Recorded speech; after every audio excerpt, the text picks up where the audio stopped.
Who let this poor, confused gentleman pass security? The words cut across the crowd at Naval Base Coronado like a blade through silk, and 16-year-old Mira Vance felt her hands tighten on the handles of her grandfather's wheelchair. Lieutenant Commander Derek Ashworth stood before them in his crisp dress whites, his expression arranged in that particular mixture of pity and impatience that Mira had learned to recognize over the past 2 years. The look people gave you when they thought your loved one was a burden, when they wished you would just take your problems somewhere else. Around them, the Seal Family Day event continued in full swing. Children chased each other across the manicured grass. Wives and husbands of active duty operators gathered near refreshment tables, laughing at jokes Mira couldn't hear. The California sun blazed overhead, glinting off the Pacific Ocean visible beyond the training facilities, and somewhere in the distance a helicopter thundered past on a routine exercise. None of them were looking at the old man in the wheelchair. None of them saw what Mira saw. Her grandfather, Elias Vance, sat motionless, his weathered hands resting on the arms of the chair, his eyes fixed on something in the middle distance that only he could see. He was 78 years old, and he looked every day of it. His skin had gone papery thin, stretched over bones that seemed too prominent beneath his cardigan. The navy ball cap Mira had placed on his head that morning, one she'd found in his attic years ago, sat slightly askew. He hadn't spoken a complete sentence in 3 days. But Mira had brought him here anyway, because sometimes on his good days, he would look at old photographs and his eyes would clear and he would almost smile. And she thought maybe, just maybe, being here would bring him back. Even for a moment. Lieutenant Commander Ashworth stepped closer, his polished shoes gleaming against the concrete pathway. "I'm going to have to ask you to leave," he said, his voice carrying the practiced diplomacy of an officer accustomed to managing difficult situations. "This is a private event for active duty families and their guests. I'm sure you understand." Myra's jaw tightened. "He's a guest," she said. "He's my grandfather. He served in the teams for 30 years. Ashworth's expression flickered. Not quite disbelief, but something adjacent to it. Something that made Myra's stomach clench with familiar frustration. "Ma'am," he said, and the word somehow managed to sound condescending despite its formality, "we get this sometimes. Families with elderly relatives who have memories that don't quite align with reality. It's nothing to be ashamed of. PTSD and age can do things to the mind." "He's not confused," Mira shot back. Her voice rose before she could stop it, drawing glances from nearby families. "He was a Master Chief. He did things you wouldn't believe. His call sign was Ferryman. People used to tell stories about him." Ashworth's smile tightened. The kind of smile adults gave children who insisted their imaginary friends were real. "I'm sure they did," he said, "but I really must insist. We can't have unauthorized personnel on base during official events. If your grandfather did serve, I'm sure you can provide documentation through proper channels and arrange a verified visit another time." 2 base security officers had materialized behind Ashworth, summoned by some signal Mira hadn't noticed. They stood with their hands folded professionally, faces carefully neutral, waiting for the order to escort the old man and his granddaughter away from people who actually belonged here. Mira felt tears pricking at her eyes. She blinked them back furiously. She would not cry. Not here. Not in front of this officer who looked at her grandfather and saw nothing but a confused old man in a wheelchair, embarrassment to be managed, a problem to be solved. If you're watching this unfold from wherever you are in the world, know that moments like this happen every day in every community. Hidden heroes dismissed by people who can't see past appearances. Maybe there's someone in your own neighborhood, your own family, whose story has never been told. Drop a comment below telling us where you're joining us from today. And if stories about courage, sacrifice, and the heroes we fail to recognize speak to you, please consider subscribing to our channel. Now, let us continue. Mira opened her mouth to argue further, to fight for her grandfather's right to be here on the ground he had bled for. But before she could speak, something changed. Her grandfather's hand moved. It was a small motion, almost imperceptible. His fingers, which had been resting limply on the wheelchair arm, curled inward with sudden strength. The tendons stood out beneath his paper-thin skin, And for just a moment, Mira could see the hands that had once belonged to a younger man. Hands that had gripped weapons, pulled teammates from the water, held brothers as they died. His head turned, slowly, like a gun turret acquiring a target. His eyes, which had been vacant and lost for days, focused on something across the quad. The memorial wall, granite slabs etched with names, gleaming in the afternoon sun. Mira followed his gaze. She couldn't read the names from here, but she knew they existed. Names of men who had died serving their country. Men who had given everything so that officers like Ashworth could stand on this grass and host their family day events and dismiss old men in wheelchairs. "Grandpa," she whispered. "What is it?" His lips moved. Barely a sound, but Mira had learned to read them over the past 2 years. Coordinates. Numbers that meant nothing to her, but clearly meant something to him. A string of digits he repeated like a prayer. Ashworth sighed. He gestured to the security officers.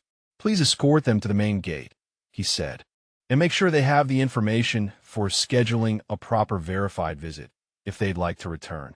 The officers moved forward.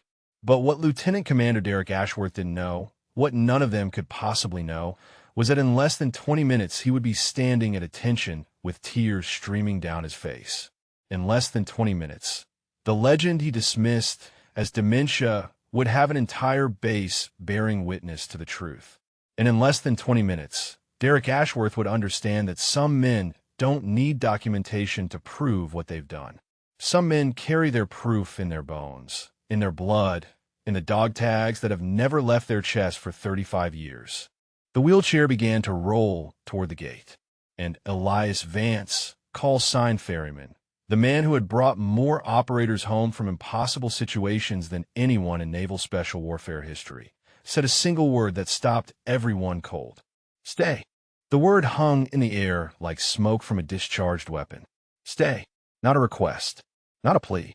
A command, issued from somewhere deep in the chest of a man who had spent 3 decades giving orders that men followed without question.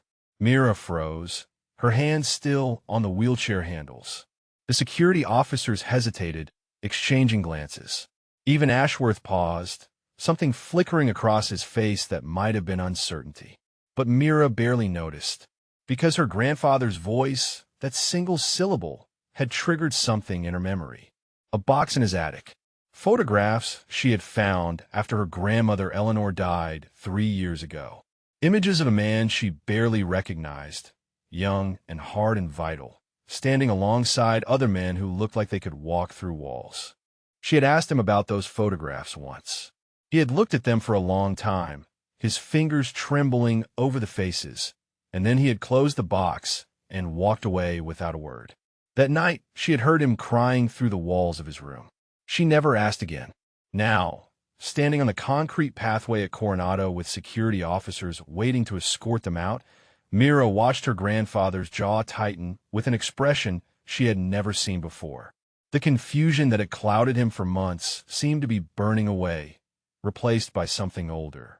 Something forged in places she would never understand. The smell of salt water drifted across the quad, carried on the Pacific breeze, and Elias Vance was no longer in California. He was in Panama. December 1989. Operation Just Cause. The safe house stood 3 blocks from the presidential palace in a neighborhood that had been quiet until 20 minutes ago. Now gunfire echoed through the streets, and the extraction that was supposed to be clean had turned into a nightmare. Eli was 42 years old, still in his prime, leading a 6-man element through hostile territory with a CIA asset who couldn't stop shaking. Tommy Reyes moved on point. He always moved on point. Had since they were swim buddies in BUD/S-Class 142, since they had survived Hell Week together when 2/3 of their class rang the bell and went home. Tommy had a grin that never quit, even when everything was falling apart around them. Especially then.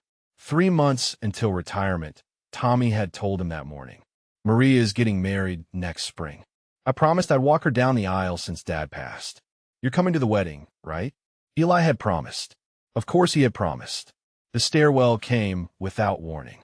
They had cleared it twice, marked it secure, but Ward doesn't care about secure. or doesn't care about promises or weddings or sisters waiting back home.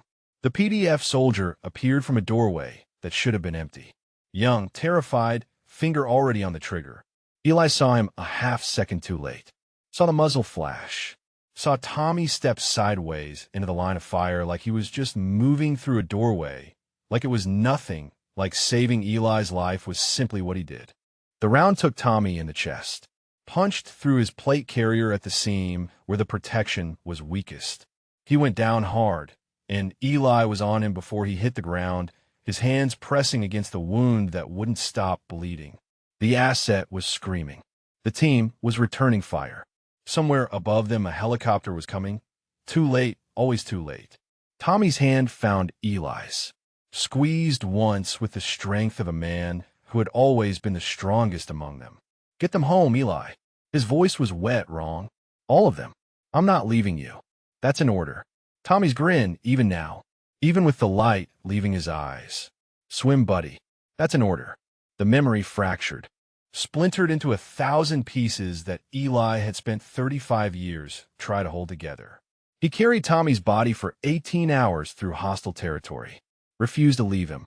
The extraction team found them at dawn, Eli still holding his swim buddy's hand, still talking to him like he could hear, like if he just kept talking Tommy would answer. They gave Tommy a funeral with full honors. Folded flag, rifle salute, a grave in Arlington that Eli had never visited. He couldn't see Tommy's name on a stone when Tommy was supposed to be walking his sister down the aisle, was supposed to be at Eli's retirement ceremony, was supposed to be alive.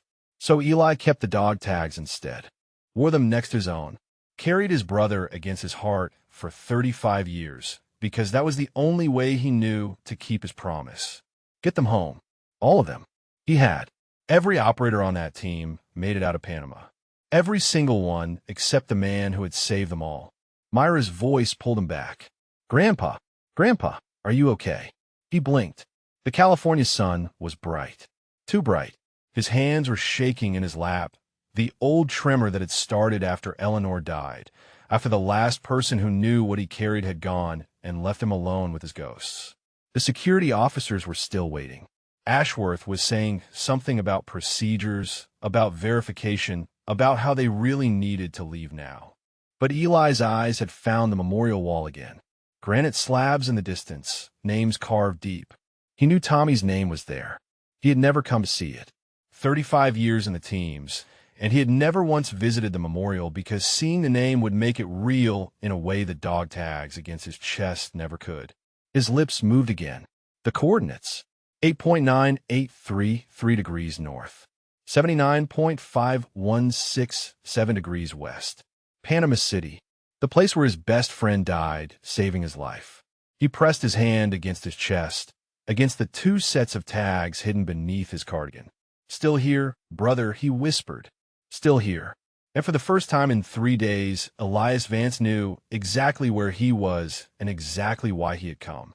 Ashworth's patience had reached its limit. The young officer stepped forward, positioning himself between the wheelchair and the memorial wall as if he could physically block whatever had awakened in the old man's eyes. Sir, he said, addressing Eli directly now with the exaggerated slowness people reserve for children and the senile, I understand this is difficult, but we have protocols. We have security considerations. I cannot allow unverified personnel to remain on base during an official event, regardless of what your granddaughter believes about your service history. Mira felt something snap inside her chest. She stepped around the wheelchair, putting herself between Ashworth and her grandfather, her 16-year-old frame somehow managing to convey a defiance that made the officer take a half-step back. What I believe, she said, her voice trembling with barely contained fury, is what I've seen with my own eyes. I found boxes in his attic. Photographs. Awards I couldn't even identify because they don't show up in any database. I found letters from men thanking him for saving their lives. She pulled out her phone, fingers shaking as she scrolled through the camera roll. Photographs she had taken of the photographs. A younger Eli in dive gear that looked nothing like modern equipment. Unit photos with faces she didn't recognize. Her grandfather standing beside a man with an unmistakable grin, both of them soaking wet, both of them looking like they had just walked through hell and come out the other side laughing. "Look," she demanded, thrusting the phone toward Ashworth. "Look at him. That's my grandfather. That's the man you're trying to throw out of here like he's nobody." Ashworth barely glanced at the screen. "These could be anyone," he said dismissively. "Could be purchased at any military surplus store. Could be photoshopped. I've seen it before. Families who construct elaborate histories because they want to feel connected to something important. It's sad, really, but it doesn't change the facts." The words landed like blows. Mira saw her grandfather flinch, saw the brief flicker of something that might have been shame cross his weathered features. The shame of being dismissed. The shame of being called a liar. The shame of surviving when Tommy didn't. Carried now for 35 years and compounded by this officer who saw nothing when he looked at Elias Vance but a confused old man with delusions of grandeur. Other families had stopped pretending not to watch. A small crowd was gathering, drawn by the confrontation. Wives of active duty SEALs, their children clutching hot dogs and sodas. Retired operators in civilian clothes who had come to reconnect with their community. All of them watching the teenage girl defend her grandfather against an officer who clearly wanted this situation to disappear. Among them, Senior Chief Wade Okonkwo paused on his way to the demonstration area. 45 years old, built like a concrete pillar, with 22 years in the teams and a reputation as one of the most demanding instructors at the BUD/S compound. He had seen everything in his career. Thought he had anyway. Something about the old man in the wheelchair caught his attention. Not the wheelchair itself, not the cardigan or the trembling hands. Something else. The way the man sat, even diminished, even clearly struggling with whatever fog clouded his mind. There was a posture there that Okonkwo recognized, a bearing that didn't match the frailty, the unconscious straightness of a spine trained to attention over decades of service. Okonkwo stepped closer, ignoring the demonstration he was supposed to be supervising. His eyes swept over the old man, cataloging details the way he cataloged details about everything. The weathered hands with their precise placement on the wheelchair arms. The way the man's gaze tracked movement even when he seemed to be staring at nothing. The faded edge of something on his forearm, visible where his cardigan sleeve had ridden up. A tattoo, maybe old ink blurred by time. He couldn't quite make it out, but something about it nagged at him. Mira was still arguing with Ashworth, her voice rising. She mentioned a name, Tommy Reyes. Said her grandfather woke up screaming it sometimes. Said he had carried someone's dog tags for 35 years. Okonkwo went still. Tommy Reyes. He knew that name. Everyone who had been through BUD/S in the last 3 decades knew that name, even if they didn't know the details. An old story, passed down from instructor to instructor like oral tradition. The extraction in Panama that went wrong. The operator who carried his fallen teammate's body through 18 hours of hostile territory. The legend of a call sign whispered with something approaching reverence. Ferryman, the man who brought you home. The man who never left anyone behind. The man whose real name had been classified so deep that most people assumed the whole story was myth. Okonkwo looked at the old man in the wheelchair again. Really looked. The man's lips were moving. Barely a sound, but Okonkwo was close enough now to hear. Numbers. Coordinates. A string of digits that sounded like they belonged to somewhere in Central America. His heart began to beat faster. He stepped forward, pushing past a family with 2 small children, ignoring Ashworth's surprised look. He crouched down in front of the wheelchair, putting himself at eye level with the old man, and asked a question he already suspected he knew the answer to. "Sir," he said quietly, "what was your BUD/S class number?" The old man's eyes focused, clear and sharp as broken glass. 142, he said. Winter class. 11 graduates. Okonkwo's blood turned to ice.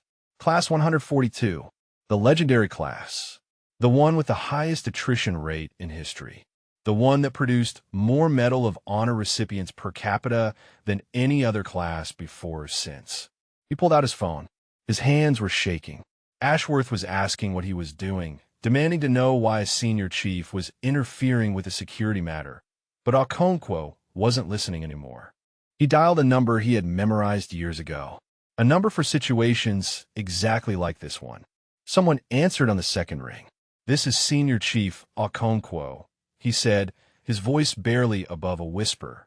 "I need you to pull a service record. Name is Vance. Elias Vance. Class 142. And I need it 5 minutes ago." Okonkwo held the phone pressed tight against his ear, waiting for the records clerk to pull what he needed. Behind him, Ashworth was demanding an explanation, his voice carrying the sharp edge of an officer who felt his authority being undermined.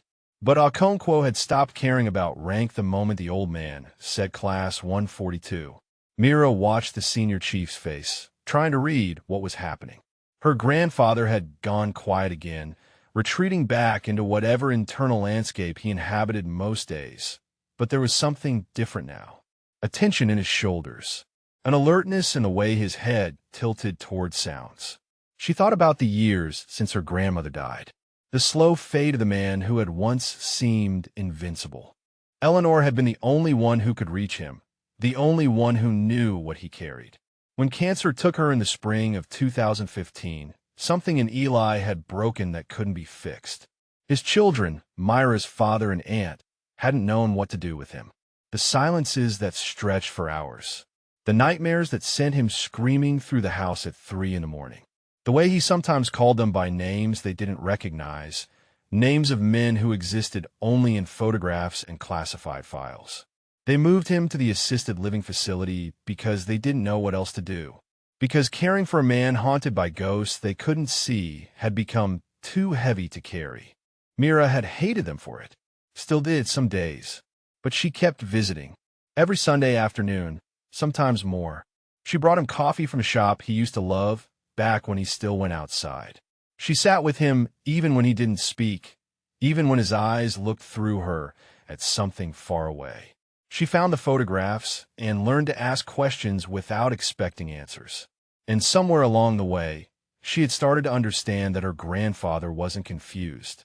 He was lost in memories so heavy that the present couldn't compete with their weight. The call sign had come from one of his rare lucid moments. She had shown him a photograph of himself standing waist-deep in dark water, other men around him, all of them looking exhausted and triumphant. He had stared at it for a long time, his finger tracing the faces. "Ferryman," he had whispered. "They call me Ferryman." Why, she had asked. Because I always brought them home. Then he had closed his eyes and hadn't spoken again for 3 days. Now Okonkwo lowered his phone, and the expression on his face made Myra's heart stutter. The senior chief looked like he had seen a ghost. His dark skin had gone ashy, his eyes wide with something that might have been shock or might have been awe. "What is it?" Ashworth demanded. "Senior Chief, I asked you a question." Okonkwo turned to look at the lieutenant commander. When he spoke, his voice had changed. The confident authority of a seasoned instructor had been replaced by something quieter, something almost reverential. "Sir," he said, "I think we need to make some calls." "What kind of calls?" "The kind that go above both our pay grades." Ashworth's face reddened. "This is ridiculous. We have an event to run. We have families here. I'm not going to disrupt everything because some girl claims her grandfather was in the teams." Okonkwo stepped closer to the officer, lowering his voice so that only those immediately nearby could hear.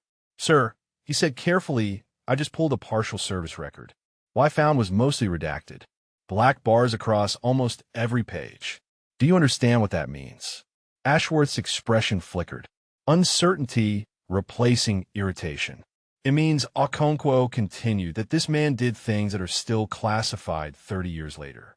It means whatever he did was so sensitive that even now, even with him sitting here in a wheelchair looking like he couldn't hurt a fly, someone in Washington decided the details can't be released. That doesn't prove anything. Anyone can claim classified service." Okonkwo's jaw tightened. "Class 142, sir. I verified it. 11 men graduated that class. 11 out of 160 who started. I can name every single one of them because we study that class. We teach that class. It's the standard we hold every candidate to." He glanced back at Eli, who sat motionless in his wheelchair, his eyes fixed on the memorial wall in the distance. 3 of those 11 men received the Medal of Honor, Okonkwo said quietly. 4 more received the Navy Cross. The operations they ran changed the course of history in ways that are still affecting the world today. And this man, he pointed at Eli, this man was their leader. Master Chief Elias Vance, the one they wrote the stories about. Mira felt tears spilling down her cheeks. She hadn't known. She had suspected, had hoped, but she hadn't known. Her grandfather's hand moved, reached out and found hers, squeezed once with surprising strength. She looked down at him and found his eyes clear, focused on her face with an intensity she hadn't seen in months. "Thank you," he said softly, "for not giving up on me." "Never," she whispered back. "Never, Grandpa." Ashworth stood frozen, processing what he had just heard. The crowd around them had grown larger, word spreading through the event that something was happening near the memorial wall. Phones were emerging from pockets. Someone was already recording. Okonkwo made another call. This time his voice carried a different kind of urgency. "I need to speak with Admiral Whitmore," he said. "Yes, I know he's retired. Tell him it's about Panama. Tell him we found Ferryman." The name Ferryman moved through the crowd like an electric current. Mira could see it happening, watch the word pass from person to person, see faces change as recognition dawned. Older men straightened unconsciously. Younger ones pulled out phones and began searching. Wives leaned in to ask their husbands what it meant, and the answers came in hushed tones that carried fragments she could barely hear. Panama. Extraction. 18 hours. Never left him behind. Ashworth had gone pale. The confident officer who had dismissed her grandfather as a delusional old man now stood rooted to the concrete, his mouth slightly open, processing the magnitude of his mistake. Around him, the event he was supposed to be running had ground to a halt. No one was watching the demonstration areas anymore. No one cared about the refreshment tables or the scheduled speeches. Every eye had turned toward the wheelchair and the man who sat in it like a king on a throne he had never wanted. Okonkwo finished his call and approached Eli with a deference that transformed his entire bearing. The senior chief who had intimidated thousands of BUD/S candidates over 2 decades now moved like a man approaching sacred ground. "Master Chief Vance," he said, and the title carried weight that made Myra's chest ache. "Sir, Admiral Whitmore is on his way. He was at a conference in Los Angeles. He's chartering a helicopter. He said to tell you," he paused, voice catching. "He said to tell you that Ensign Whitmore never forgot." Eli's eyes closed briefly. When they opened, they were wet. "Vernon," he said softly. Little Vernon, who couldn't stop shaking. "Yes, sir." He made admiral. Commanded special warfare for 6 years before he retired. "Because of you," Okonkwo added. "He tells everyone. Every speech he gives, every young officer he mentors. He tells them about the night in Panama when everything went wrong and the only reason any of them survived was because Ferryman refused to leave anyone behind." Mira watched her grandfather's face cycle through emotions she couldn't name. Pride and pain, and something that looked almost like grief. She realized with sudden clarity that he had never heard this. In all the years since Panama, locked away in his silence and his guilt, he had never known what happened to the men he saved. Never known that one of them rose to command the very forces Eli had served. The crowd continued to grow. Base personnel emerging from buildings. Off-duty operators who had heard something was happening. Families abandoning the scheduled events to witness whatever this was. Phones everywhere now, recording, streaming, capturing the moment when a forgotten hero was remembered. But not everyone was celebrating. At the edge of the crowd, a woman in civilian clothes stood frozen. She was in her late 50s, with graying hair pulled back in a practical ponytail and a volunteer badge clipped to her shirt identifying her as medical staff for the event. Her face had gone white as bone. She had heard the name, not Ferryman, the other name, the one Mira had shouted in desperation. Tommy Reyes. Maria Reyes Delgado had volunteered at these family days for 15 years, had stood at medical tents and handed out water bottles and watched young families enjoy the California sunshine. She had never told anyone why she kept coming back. Never mentioned that her brother's name was carved on the memorial wall 50 yards away. Never explained that she became a Navy nurse because she needed to understand what had taken Tommy from her. She was 18 when he died. A college freshman who got the news in her dorm room from two officers in dress uniforms who spoke in careful phrases that meant nothing and everything. Killed in action. Classified operation. Hero's burial. The folded flag they gave her mother still sat in a shadow box in Maria's living room. 35 years of questions. 35 years of wondering what really happened in Panama, who Tommy was with when he died, whether he suffered, whether he was alone. And now, standing at the edge of a crowd on the base where her brother had trained, Maria was hearing answers she had never expected to receive. She pushed forward. "Excuse me," she said, her voice cracking. "Please, let me through." The crowd parted. People stepped aside without knowing why, responding to the urgency in her voice, the desperation on her face. She emerged into the clearing where Eli sat in his wheelchair, where Okonkwo stood at respectful attention, where Ashworth had retreated to the edge of the gathering like a man hoping to disappear. Maria stopped, stared at the old man before her. She had never seen him. In all her searching, all her requests through official channels, she had never been able to find out who was with Tommy when he died. The operation was classified. The team members were protected. All she had was a flag and a grave and 35 years of wondering. But she knew. Looking at this man, at the dog tag she could see pressing against his shirt, at the grief carved into every line of his weathered face, she knew. "Did you know my brother?" she asked. Her voice was barely a whisper. "Did you know Tommy?" Eli looked up at her, and something in his expression shattered. "I was there," he said. "I was there when he died. He saved my life. He saved everyone's life." His hand pressed against his chest, against the tags hidden beneath his cardigan. "And I've spent 35 years wishing he hadn't." The silence that followed Eli's words was absolute. Even a California breeze seemed to still, the flags on their poles hanging limp as if the world itself was holding its breath. Maria's hand rose to cover her mouth. Tears she hadn't known were coming spilled down her cheeks in steady streams. 35 years.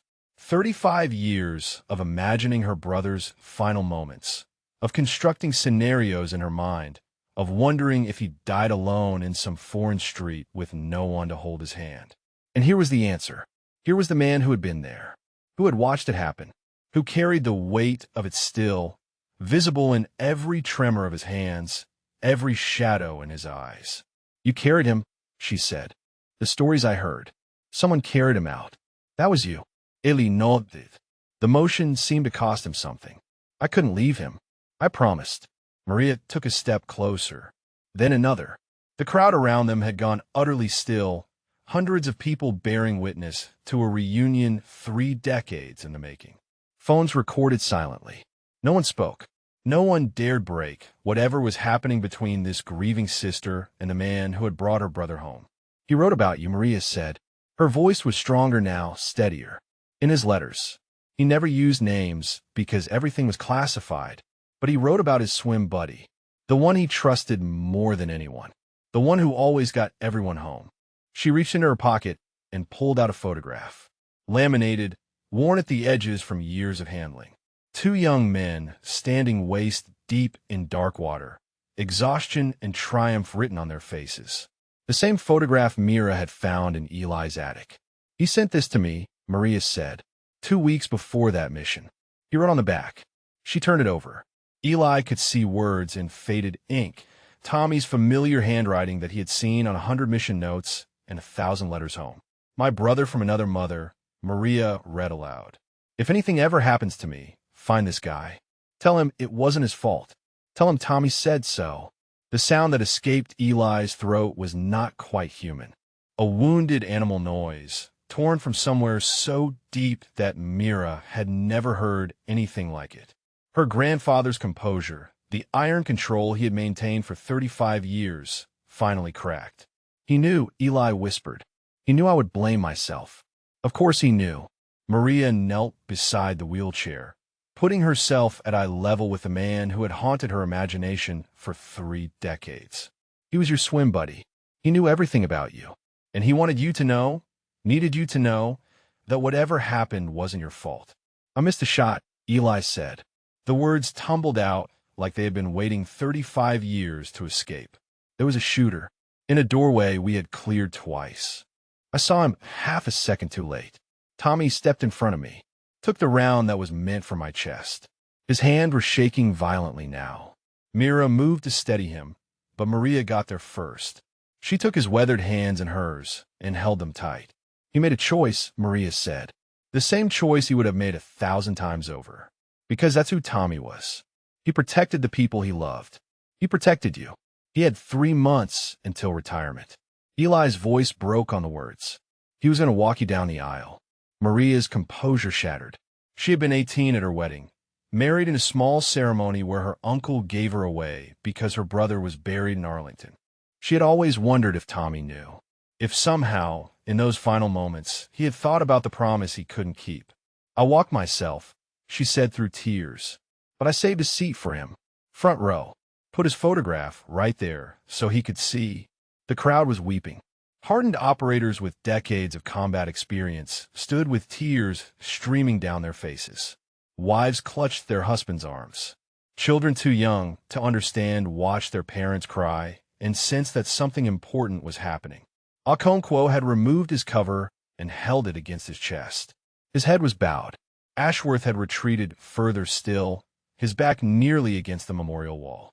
His face was ashen, the full weight of his dismissal crushing him with every passing second.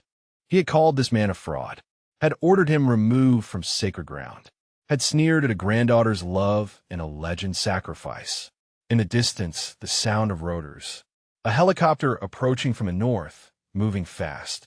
Admiral Whitmore, coming to pay respects to the man who had saved his life before he had lived enough of it to know what living meant. Maria squeezed Eli's hands once more before rising.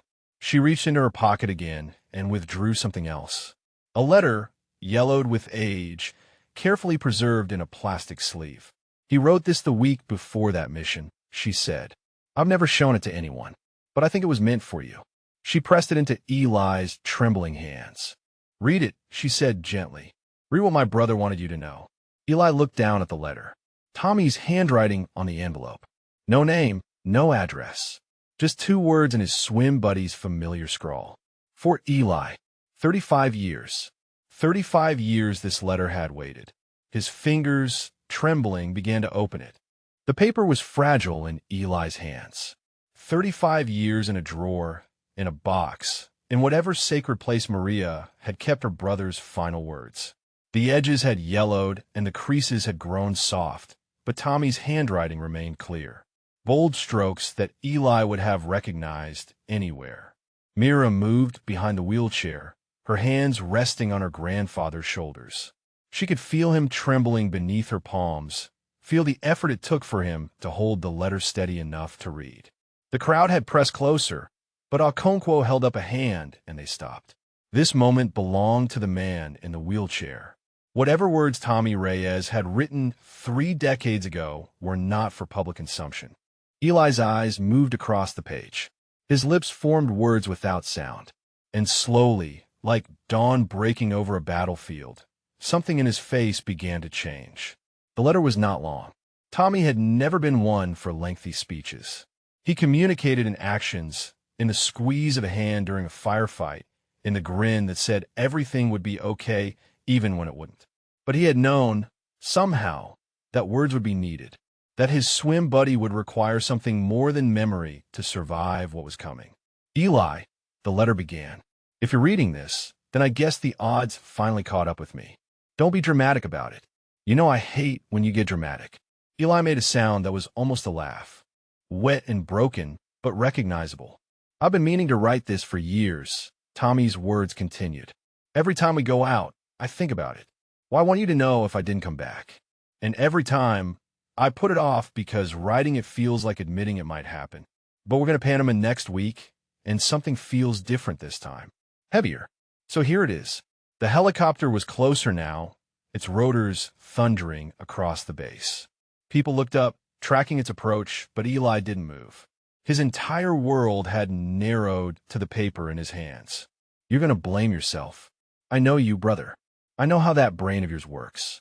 You're going to replay whatever happened 1,000 times and find a way to make it your fault. You're going to carry it like you carry everything, like Atlas with the whole damn world on his shoulders. Don't. Eli's breath caught. His hands tightened on the paper. Whatever happened, it wasn't your fault. War takes who it takes. The only thing that matters is whether the people who survive keep living. Really living. Not just existing. Not just going through the motions, waiting to die. I need you to live, Eli. I need you to go home to Eleanor and hold her so tight she complains about it. I need you to watch your kids grow up and be there for the moments I won't get to see.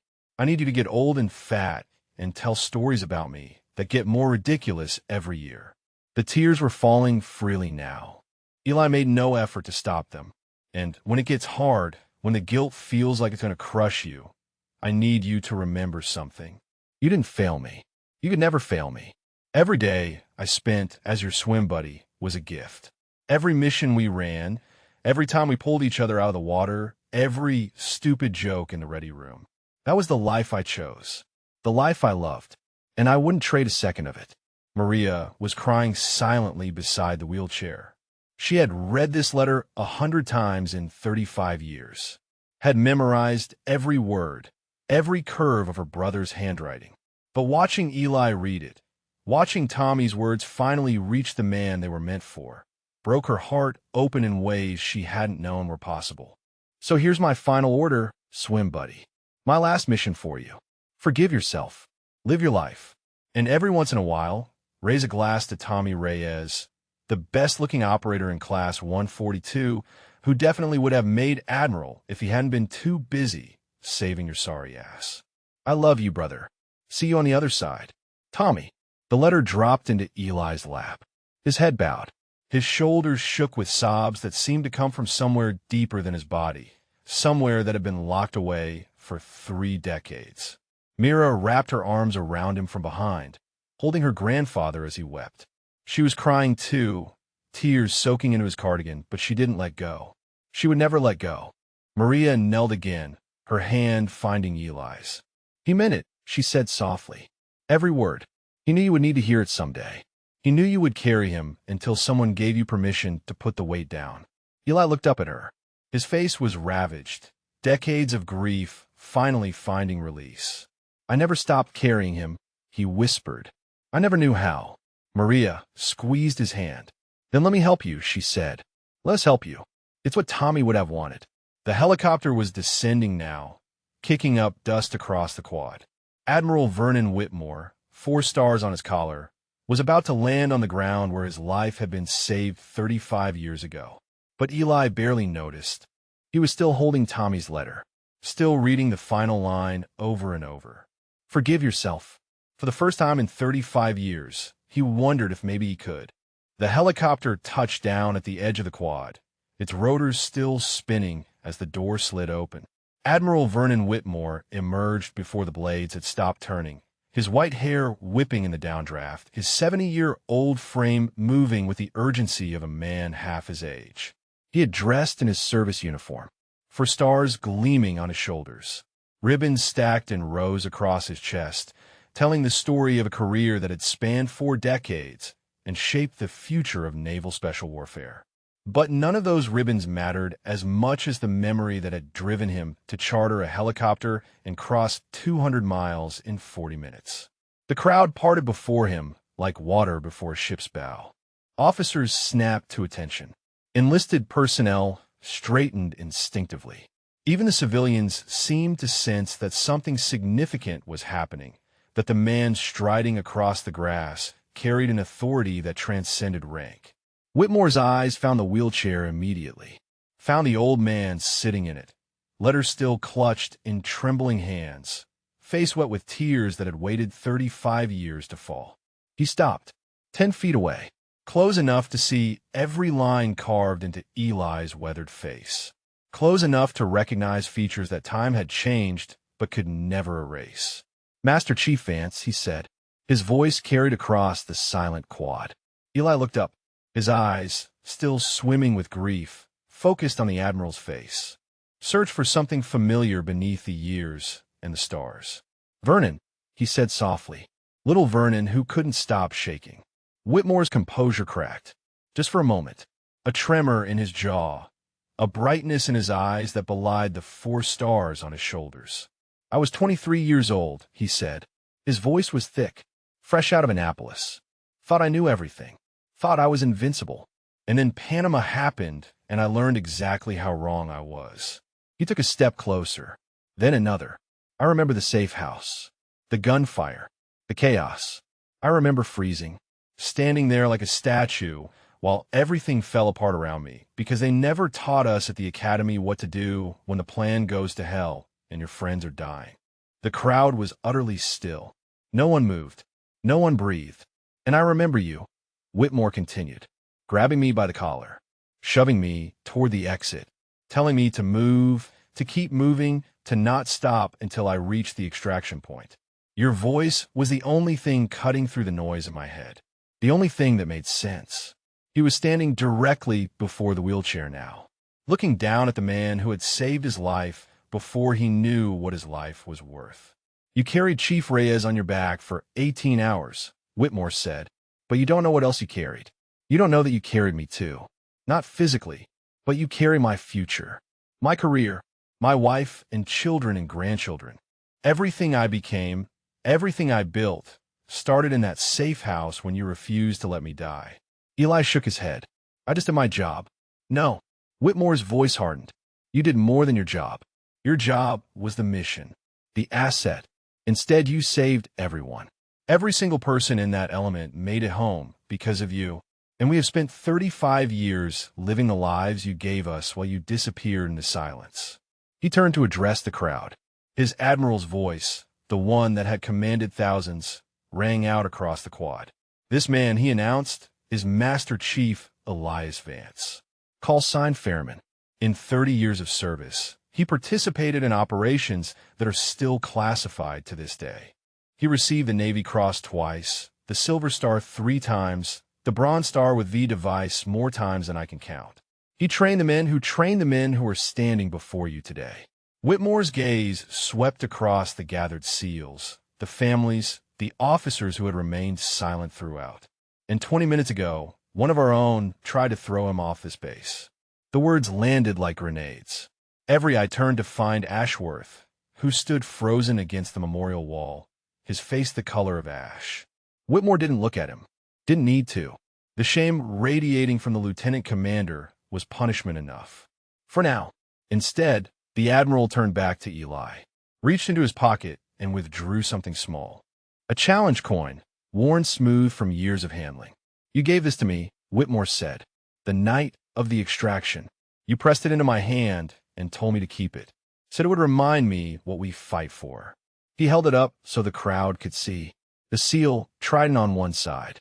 On the other, a single word etched into the metal. "Ferryman." "I've carried it every day since," Whitmore said. "Every promotion, every command, every decision I've ever made as an officer. And I've waited 35 years to give it back." He pressed the coin into Eli's palm and closed the old man's fingers around it. "Welcome home, Master Chief. Welcome home." The salute began with Whitmore, sharp and precise, held with the rigid formality of a man who had spent his entire life in service. Okonkwo followed, then the other active duty personnel, then the retired operators in the crowd. One by one, every person in dress uniform came to attention and raised their hand to their brow. For Ferryman, for the legend they had almost forgotten, for the hero who sat in a wheelchair and wept because he had never believed he deserved to be saved. The salute held. Seconds stretched into eternity as hundreds of hands remained raised, as the California sun beat down on a quad that had become sacred ground. Mira stood behind her grandfather's wheelchair, tears streaming down her face, watching men and women she had never met honor a man the world had forgotten. Eli sat motionless, the challenge coin pressed into his palm, Tommy's letter still resting in his lap, the dog tags against his chest suddenly heavier than they had been in years, as if the recognition had given them new weight. He should say something. He knew that. These people were waiting.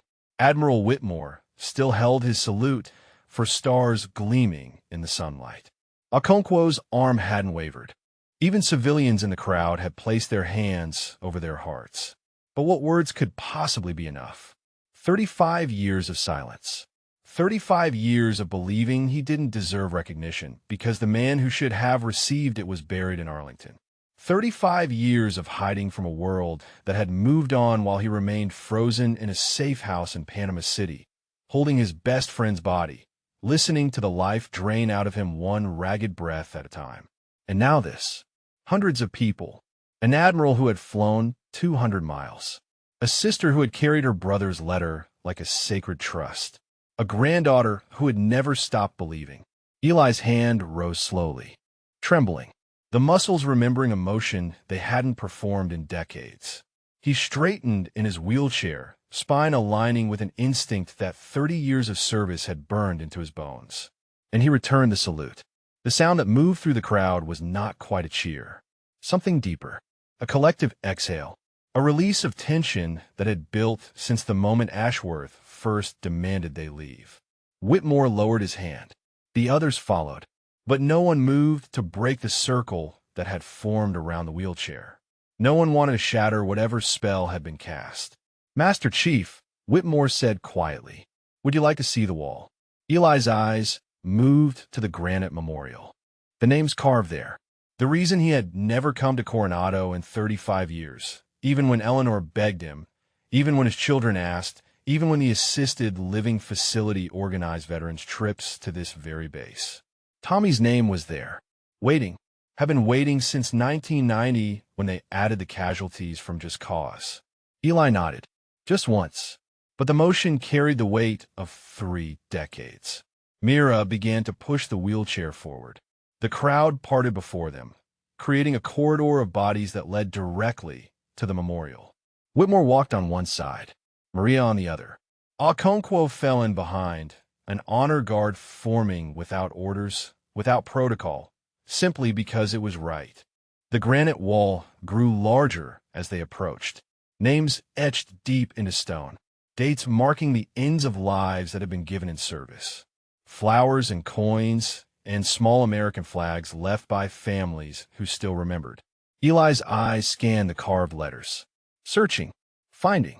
Tomas A. Reyes, CPO, December 20th, 1989. The wheelchair stopped. Myra's hands tightened on the handles. She could feel her grandfather's entire body go rigid, every muscle locking as he stared at the name he had avoided for 35 years. Maria knelt beside him. She had visited this wall hundreds of times, had traced her brother's name with her fingers until she knew every curve of every letter. But she had never brought anyone with her, had never shared this private grief with another soul. Until now. "You would be so proud," she whispered, "seeing you here, seeing all of this." Eli's hand rose, reached toward the wall. His fingers, trembling, touched the carved letters. Trace the T, the O, the M. "I'm sorry," he said. His voice cracked on the words. "I'm sorry it took so long." The tears came again. Different this time. Not the violent sobs that had torn through him when he read Tommy's letter. These were quieter, gentler. The tears of a man finally allowing himself to grieve. "I should have come sooner," Eli continued. "Should have visited. Should have told you that I kept my promise. I got them home, Tommy. All of them. Every last one." His hand pressed flat against the stone, against his best friend's name. "And I carried you. 18 hours through hostile territory. I carried you because leaving you wasn't an option, because you were my brother, because the only thing worse than watching you die would have been leaving you behind." Maria's hand found his shoulder. Mira moved around the wheelchair to kneel beside her grandfather. Whitmore stood at attention, his eyes wet, his jaw tight. The crowd had gathered behind them, silent witnesses to a reunion that had waited 3 decades. Phones still recording, but no longer intrusively. Reverently now, documenting a moment that deserved to be remembered. "I read your letter," Eli whispered to the wall. "Took me 35 years, but I read it." He pressed Tommy's dog tags against the carved name. Metal against stone. Brother against brother. And I'm going to try, Tommy. I'm going to try to forgive myself. I don't know if I can, but I'm going to try. Because you asked me to. Because it was your last order. His voice broke completely. And I never disobeyed an order from my swim buddy. The silence at the memorial wall stretched like a hell breath. No one moved. No one spoke. The only sound was the distant rumble of the Pacific and the soft whisper of wind through the flags overhead. Then Eli straightened in his wheelchair. The grief was still there, carved into every line of his face, but something else had joined it, something that looked almost like peace. He turned to face the crowd. Hundreds of people, active duty SEALs in their dress uniforms. Retired operators who had emerged from nowhere when they heard the name Ferryman. Families who had come for a celebration and found themselves witnessing something far more profound. And in the back, pressed against a refreshment table, as if trying to disappear into the wood, Lieutenant Commander Derek Ashworth. Eli's eyes found him, held him, the young officer who had sneered at a legend, who had dismissed 30 years of service as delusion, who had ordered security to remove a hero from sacred ground. Ashworth couldn't look away, couldn't move. The weight of every gaze in that crowd pressed down on him, but none more heavily than the steady eyes of the old man in the wheelchair. When Eli spoke, his voice carried across the quad with a strength that seemed impossible from his frail frame. The voice of a man who had commanded operators in combat, who had made split-second decisions that determined whether men lived or died, who had never asked for recognition but had always demanded excellence. "I want to tell you something," Eli said. "All of you, but especially you, Lieutenant Commander." Ashworth flinched as if struck. "You looked at me today and saw an old man. Confused, weak, a burden to be managed. And you know what? You weren't entirely wrong." A murmur rippled through the crowd. Myra's hands tightened on the wheelchair handles. "I am old," Eli continued. "I am confused sometimes. The years have taken things from me that I'll never get back. I forget where I am. I forget what day it is. Sometimes I forget my own granddaughter's name." His hand found Myra's and squeezed. "But I never forgot Tommy. I never forgot the men I served with. I never forgot what we did or why we did it. Because some things go deeper than memory. Some things live in your bones." He released Myra's hand and pressed his palm against his chest, against the dog tags that had rested there for 35 years. "You asked me to remove these," Eli said to Ashworth. "Call the props." So I probably bought them at a surplus store. Ashworth's face had gone gray. His mouth opened, but no sound emerged. "These tags belonged to Chief Petty Officer Tomas Reyes. My swim buddy, my brother, the man who stepped in front of a bullet meant for my heart and died in my arms in a stairwell in Panama City." Eli pulled the chain over his head, held up the 2 sets of tags so the crowd could see them. Worn metal glinting in the California sun. "I've worn them every day since December 20th, 1989, through 3 more deployments, through my retirement ceremony, through my wife's funeral, through every night I've spent staring at the ceiling wondering why I survived and he didn't." His voice hardened. "So don't you ever tell me these tags are fake. Don't you ever look at a veteran, any veteran, and assume you know their story based on how they look. Because the man begging on the street corner might have saved more lives than you will ever know. The woman in the homeless shelter might have medals that would put yours to shame." Ashworth's knees buckled. He caught himself on the table behind him, barely remaining upright. Eli's expression softened slightly, but anger faded as quickly as it had risen.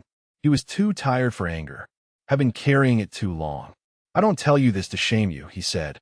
"I tell you because you need to understand. We don't serve for recognition. We don't sacrifice for medals or ceremonies or family day events. We do it because someone has to, because the price of freedom is paid in blood that most people never see." He looked at Maria, at Whitmore, at Okonkwo and the rows of operators who had saluted him. Tommy paid that price. So did thousands of others whose names are on this wall, and walls like it across the country. And the ones who survived, the ones who came home with invisible wounds and shattered minds and memories that won't let them sleep, they deserve better than to be dismissed as frauds. Eli placed Tommy's tags back around his neck. Let them rest against his heart where they belonged. "You made a mistake today, Lieutenant Commander. A bad one. But mistakes can be corrected. I should know. I've spent 35 years trying to correct mine. He turned the wheelchair slightly, facing the crowd fully now. So here's what I want you to do. All of you, don't just remember this moment. Don't just feel moved or inspired or whatever it is you're feeling right now. Do something. Find a veteran who's struggling and offer them a hand. Visit a memorial and read the names. Listen to an old man's stories even when they don't make sense. His voice dropped, but somehow carried even further. Because every person you pass on the street has a story. Some of them might just be legendary, and you'll never know unless you take the time to look. The silence that followed was absolute. Then, from somewhere in the crowd, someone began to clap. One person, then 10, then 100. The applause built like a wave, crashing over the quad, washing against the memorial wall where Tommy's name stood eternal. Not applause for entertainment, applause for truth, for sacrifice, for a legend who had emerged from obscurity to remind them what heroism actually meant. And in his wheelchair before the wall that bore his brother's name, Master Chief Elias Vance finally allowed himself to believe that maybe, just maybe, he had done enough. The applause continued for 3 full minutes. Mira counted them through her tears, watching as hardened operators wiped their eyes without shame, as families held each other, as the weight of her grandfather's words settled over the crowd like a benediction. When the sound finally faded, Admiral Whitmore stepped forward. He had composed himself, the 4-star admiral reasserting control over the man who had wept for his savior. But his voice still carried the texture of emotion when he spoke. Master Chief Vance, he said formally, on behalf of Naval Special Warfare Command, I want to apologize, not just for what happened today, but for 35 years of silence. We failed you. The institution you served failed you. And that ends now. He turned to address the crowd, his admiral's voice carrying to every corner of the quad. Effective immediately, I am personally overseeing the declassification review of Master Chief Vance's service record. The medals he earned in shadow will be presented in sunlight. The operations that shaped history will be acknowledged to the fullest extent that national security allows. A murmur moved through the assembled personnel. Declassification was rare. Public acknowledgement of classified operations rarer still. What Whitmore was proposing would require navigating layers of bureaucracy that could take years. But the admiral wasn't finished. Furthermore, he continued, I am recommending a formal review of how we treat our aging veteran community, how we verify service claims, how we welcome those who gave everything back to the places where they served. His eyes found Ashworth, who stood frozen at the edge of the crowd. No veteran should ever be treated as a fraud simply because time has taken its toll. No hero should have to prove their sacrifice to be treated with basic dignity. Ashworth's head dropped. His shoulders shook. Whether from shame or something else, Mira couldn't tell. A woman emerged from the crowd, mid-40s, with short gray streaked hair and the bearing of someone accustomed to command. She wore civilian clothes, but moved with military precision as she approached the wheelchair. Master Chief Vance, she said, my name is Commander Rita Salazar, retired. I run a program for aging special operations veterans. Cognitive therapy, community support, reintegration services. Eli looked up at her. His eyes, still wet, held a wariness that Mira recognized. The suspicion of a man who had learned not to trust offers of help. I've been trying to reach you for 6 months, Salazar continued. Your facility kept declining our outreach. Said you weren't interested in outside programs. That's because they never asked him, Mira said sharply. They decided for him. Salazar nodded. Her expression softened as she looked at Eli. What we do isn't the VA, she said. No bureaucracy. No endless paperwork. Just veterans helping veterans. Men and women who understand what you've carried because they've carried it too. She crouched beside the wheelchair, putting herself at eye level with him. I'm not here to save you, Master Chief. You don't need saving. But maybe, if you're willing, we could offer you something you haven't had in a long time. A community that understands. People who speak your language. A place where you don't have to explain why some days are harder than others. Eli was silent for a long moment. His hand found the dog tags at his chest. Found Tommy's letter still resting in his lap. "I don't know if I'm ready," he said quietly. "Nobody ever is," Salazar replied. "But the door's open, whenever you want to walk through it." She pressed the card into his hand and stepped back. Maria moved closer. She had been standing apart, watching, processing the enormity of what had unfolded. Now she knelt beside the man who had carried her brother home. "I have something else," she said. "Something I should have given you 35 years ago." She reached into her bag and withdrew a small box. Inside, resting on faded velvet, was a purple heart. Tommy's purple heart. "They gave this to my mother at his funeral," Maria said. "She kept it in her bedroom until she died. And it came to me, and I've been holding on to it, waiting for the right moment." She lifted the medal from its case. "It belongs with you," she said. "You carried him. You kept your promise. This should rest next to your heart, just like he does." Eli's hand trembled as he took the medal. Such a small thing. A purple heart with George Washington's profile. The same medal given to every service member wounded or killed in combat. And yet holding it felt like holding Tommy himself. "I can't," he whispered. "This is yours. Your family's. You are my family," Maria said firmly. "You have been since the moment you refused to leave him behind. Tommy would want you to have it. I want you to have it." She closed his fingers around the medal. "Keep it," she said. "And when you look at it, remember that you didn't fail him. You honored him. Every day, for 35 years, you honored him." The tears came again. Gentler now. Healing tears rather than grieving ones. Mira wrapped her arms around her grandfather from behind, held him as he clutched Tommy's purple heart in one hand and Tommy's letter in the other. Held him as the crowd watched in reverent silence. Held him as the sun began to sink toward the Pacific and the flags overhead stirred in the evening breeze. And somewhere, she hoped Tommy Reyes was watching, seeing his swim buddy finally receive what he had always deserved. Recognition, community, forgiveness, a way home. 3 months later, the California sun cast long shadows across the courtyard of the Veterans Community Center in San Diego. Eli sat on a bench beside the fountain, watching 2 younger men play chess at a table nearby. Both of them had the look, the haunted eyes, the careful movements, the way they tracked every entrance and exit without thinking about it. He understood them. They understood him. No explanations necessary. Commander Salazar had been right. The program wasn't the VA.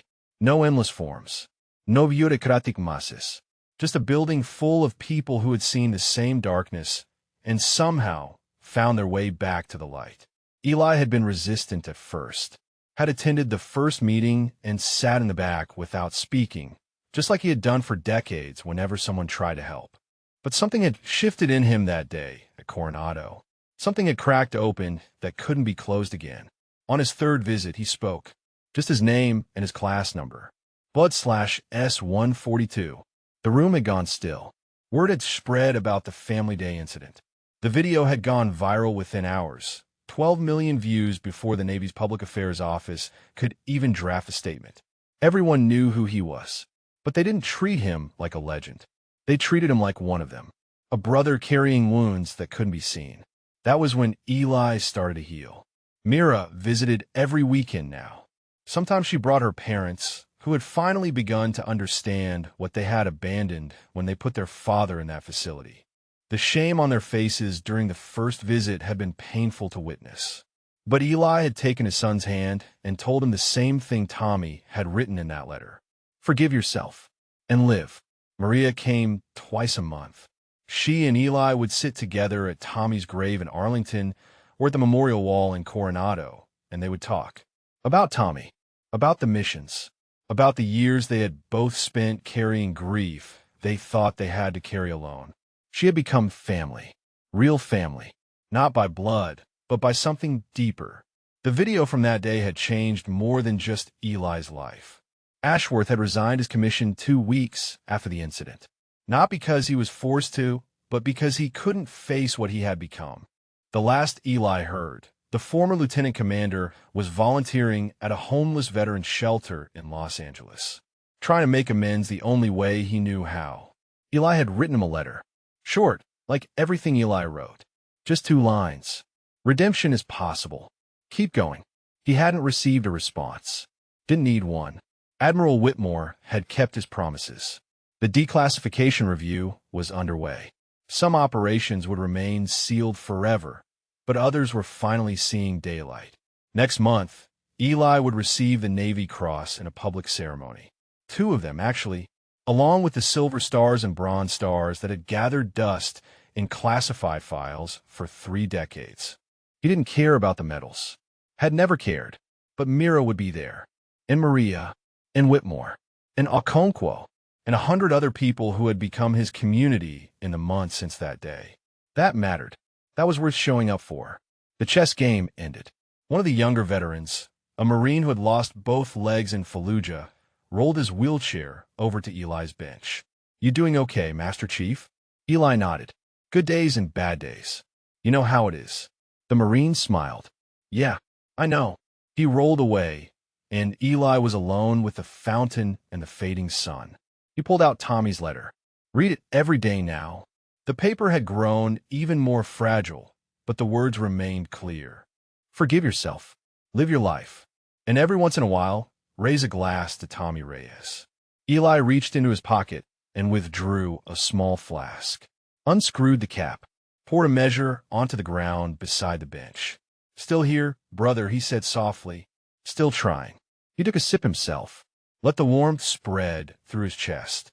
The door to the center opened, and Mira emerged, backpack over her shoulder, smile on her face. She had started volunteering here too, helping with the younger veterans, the ones closer to her age who had come home from wars she had only read about. "Ready to go, Grandpa?" Eli tucked the letter away, pushed himself up from the bench with hands that trembled less than they used to. "Ready," he said.